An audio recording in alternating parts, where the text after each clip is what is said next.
Retrouvez notre analyse en bourse d'EDF, le plus gros producteur d'électricité en France. Ambition, stratégie, performance financière et analyse technique du cours de l'action EDF ainsi que présentation du turbo pour traders. EDF, enjeux et stratégie du producteur d'électricité français. Leader mondial des énergies bas carbone, le groupe EDF rassemble tous les métiers de la production, du commerce et des réseaux d'électricité. En s'appuyant sur l'expertise de ses équipes, sa R&D et son ingénierie, son expérience d'exploitant industriel et l'accompagnement attentif de ses clients, EDF tente d'apporter des solutions compétitives qui concilient développement économique et préservation du climat. L'ambition d'EDF, être l'électricien performant et responsable. EDF évolue dans un environnement marqué par la transition énergétique et la transition numérique. Cette première transition se concrétise par des politiques à faible émission de carbone au niveau européen, la recherche d'une indépendance énergétique,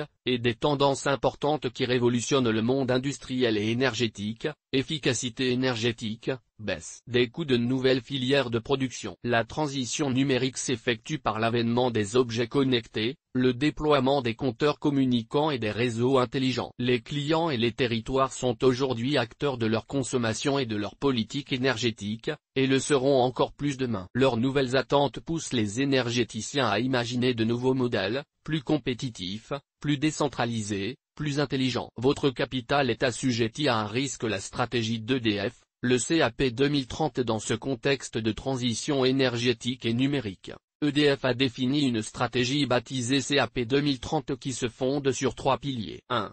Accroître la proximité avec ses clients, créer de nouvelles solutions compétitives décentralisées, de nouveaux services énergétiques personnalisés et des réseaux intelligents pour aider les ménages à mieux consommer, à comprendre et à maîtriser leurs factures énergétiques, et ainsi gagner en efficacité énergétique. EDF s'appuie par exemple, sur le compteur Linky déployé par le distributeur Enedis. Associé aux objets connectés de la maison, celui-ci ouvre la voie à de nouveaux services numériques. Le groupe compte aujourd'hui 39,9 millions de sites clients dans le monde. 2. Doubler la production d'énergie renouvelable d'ici 2030. EDF bénéficie du parc le plus décarboné d'Europe. Le géant français de l'électricité entend aller encore plus loin pour s'imposer comme le leader des grandes installations sûres et compétitives d'électricité bas carbone. Cette ambition passe par le doublement de sa capacité d'énergie renouvelable dans l'éolien, le solaire, les énergies marines et l'hydraulique dans le monde, le prolongement de la durée de son parc nucléaire français, le programme Grand Carénage, et par le développement du nouveau nucléaire. Les objectifs 2030 s'élèvent donc à 50 gigawatts de production d'énergie renouvelable. 3.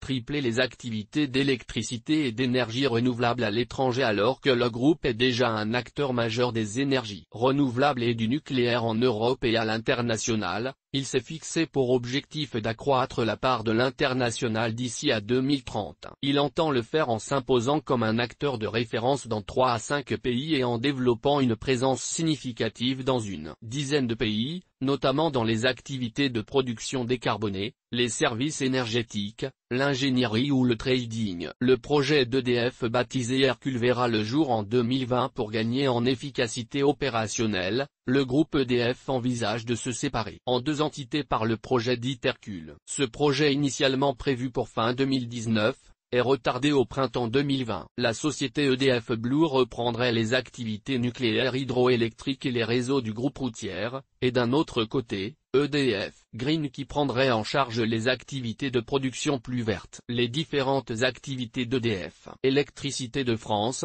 EDF, LEN français de la production, de la commercialisation et de la distribution d'électricité. Le CA par activité se répartit comme suit. La production et vente d'électricité, de gaz naturel et sources énergétiques sont diversifiées. Autour du nucléaire, 78% de la production, du thermique, 10% de la production, et des énergies renouvelables, 12% de la production. La production et la vente d'électricité, de gaz naturel représentent 72% du chiffre d'affaires d'EDF. La gestion de réseaux de distribution d'électricité basse et moyenne tension. La gestion s'articule autour de la conception, la construction, l'exploitation et la maintenance des réseaux. En outre, le groupe développe une activité de gestion de haute et très haute tension, routière. La gestion de réseaux de distribution d'électricité basse et moyenne tension représente 23% du chiffre d'affaires d'EDF. Les prestations de services énergétiques elles s'articulent autour de l'ingénierie, la construction et l'installation d'unités de cogénération et de production d'énergie renouvelable, l'exploitation et maintenance de réseaux électriques, ou la gestion d'équipements d'éclairage public et de chauffage urbain. Les prestations de services énergétiques représentent 2% du chiffre d'affaires d'EDF. Les autres activités d'EDF mène également une activité de trading énergétique qui opère sur le marché de gros de l'électricité européen et gère les contrats d'exportation, l'optimisation et la couverture du portefeuille de production du groupe. Les autres activités du groupe représentent 2% du chiffre d'affaires d'EDF. Le groupe a publié ses résultats semestriels en juillet 2019 et a confirmé ses objectifs de l'année. Chiffre d'affaires d'EDF en hausse de plus 3,7% en croissance organique. Le chiffre d'affaires ES1 2019 s'élève à 36 469 millions d'euros, en croissance de 4,3% en reporté, 3,7% en organique. EBITDA stable à 8 346 millions d'euros avec plus 0,1%. L'EBITDA du premier semestre 2019 est stable par rapport au premier semestre 2018. Il bénéficie de conditions de marché favorables en France et d'une très forte performance d'EDF Trading et d'effets négatifs au Royaume-Uni, notamment lié au recul de la production nucléaire. Résultat net courant en baisse pour EDF. Le résultat net courant s'établit à 1 402 millions d'euros à fin juin 2019, en baisse de 337 millions d'euros, 19,4%, par rapport au premier semestre 2018, en raison principalement d'une augmentation des frais financiers et des dotations aux amortissements en lien avec l'évolution des investissements dans le nucléaire. Cash flow et endettement financier net. Le cash flow généré par les opérations s'établit à 2 505 millions d'euros, en baisse de 1 182 millions d'euros par rapport au premier semestre 2018, en raison notamment d'une augmentation des investissements et d'une contribution plus faible de la variation du besoin en fonds de roulement. L'endettement financier net du groupe s'élève à 37,4 milliards d'euros à fin juin 2019. Il est en baisse de 506 millions d'euros, par rapport au 31 décembre 2018. Les objectifs 2019 confirmés par Jean-Bernard Lévy, PDG d'EDF. Le groupe confirme ses objectifs d'EBITDA entre 16 et 16,7 milliards d'euros, de réduction de charges opérationnelles de 1,1 milliard d'euros versus 2015 et de cash flow supérieur à 600 millions d'euros. Jean-Bernard Lévy, président-directeur général d'EDF,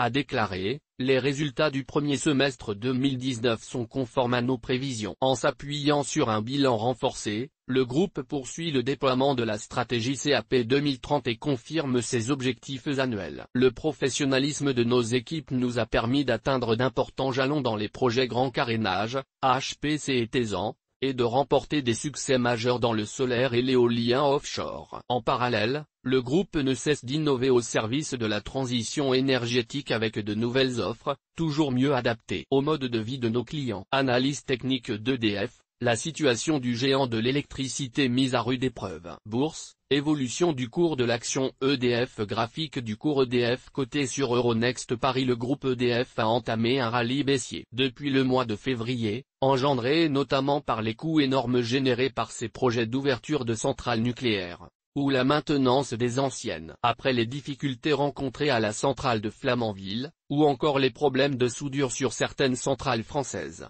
EDF accumule les surcoûts et les retards dans la construction de 2 réacteurs EPR dans le sud de l'Angleterre. Selon les dernières estimations, l'achèvement des 2 centrales pourrait coûter jusqu'à 3,3 MDS € de plus que prévu. Le nucléaire rencontre des difficultés politiquement et les fermetures de centrales pourraient se multiplier à l'avenir. En outre, son projet de scission Hercule a déjà suscité des grèves significatives du personnel d'EDF, qui semble voué à s'amplifier. Le titre s'échange aujourd'hui à 9,45 €, son plus bas niveau depuis février 2018. Techniquement, le titre EDF est coincé dans un couloir baissier sur le moyen terme, en rouge sur le graphique. La moyenne mobile à 50 jours en orange, évolue sous la moyenne mobile à 100 jours en noir, confirmant l'orientation baissière à moyen terme. Sur le court terme, Le MACD est faiblement au-dessus de sa ligne de signal, le cours est placé sous ses moyennes mobiles à 50 et 100 jours. Le RSI stochastique est en zone de surachat. Le titre est actuellement au niveau de la résistance du couloir baissier, en rouge sur le graphique. Après un retour du RSI stochastique en zone neutre, le cours EDF pourrait reprendre une légère hausse jusqu'à la résistance du couloir baissier aux alentours de 10,50 €. Sur le moyen terme, la tendance baissière pourrait continuer faute de bonnes nouvelles sur la production nucléaire. Analyse turbo d'EDF.